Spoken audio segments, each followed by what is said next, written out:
Good day guys! Welcome to another episode of Riding in Tandem with me, Marco, ang resident engineer ng RIT. Sa episode na to, nandito tayo ngayon sa Toyota Silang. May nakita tayo ngayon na Toyota Vios GR. Tingnan natin. Whew!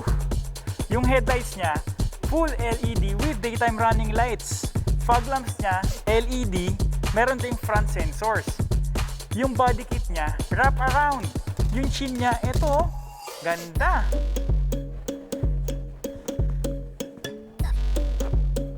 Black chrome accent, ayos to.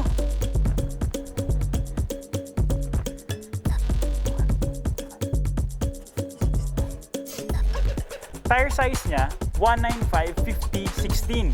Yung brakes naman niya sa front, ventilated disc brakes. Bridgestone Turanza. Blacked out yung side mirror, pati yung door handles, integrated yung turn signal lights. Smart key access din. Oop! Tingnan natin to. Yung sa side skirt niya, naka-indicate pa 10 speed para sa CVT niya. Rear brakes, solid disc.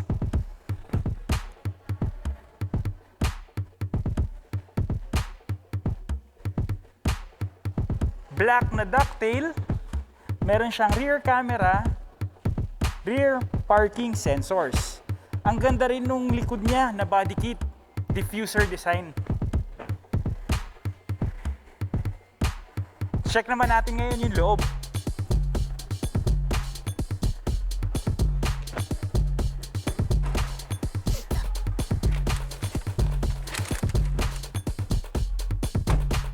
Ayos! Ang laki ng improvement nito. Naka leather wrap steering wheel siya with red stitching. May paddle shifters, control para sa radio, control para sa multifunction display. Yung head unit naman niya, kumpleto naman to ng connectivity requirements natin para sa mga sound trip natin. Aircon system, climate control. Yung transmission niya guys, 10-speed CVT to. So automatic with manual mode. Yung upuan, Diyos ko, tingnan nyo naman to.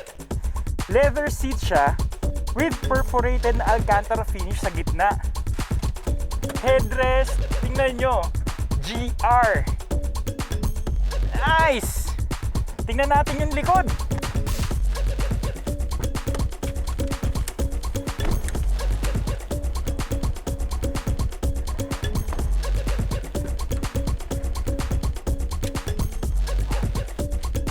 Whoops! Yung likod niya, lahat leather, wala na siyang Alcantara insert sa gitna.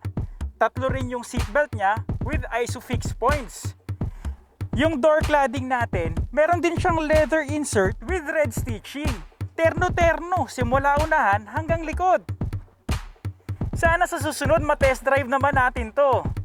Maraming salamat sa pag-check ng video na to. Abangan ang aming video every Friday 8 PM sa aming Facebook page, RIT, Riding in Tandem. At syempre, huwag kakalimutan, like and subscribe ang aking YouTube channel, Engineer Marco, RIT. Goodbye!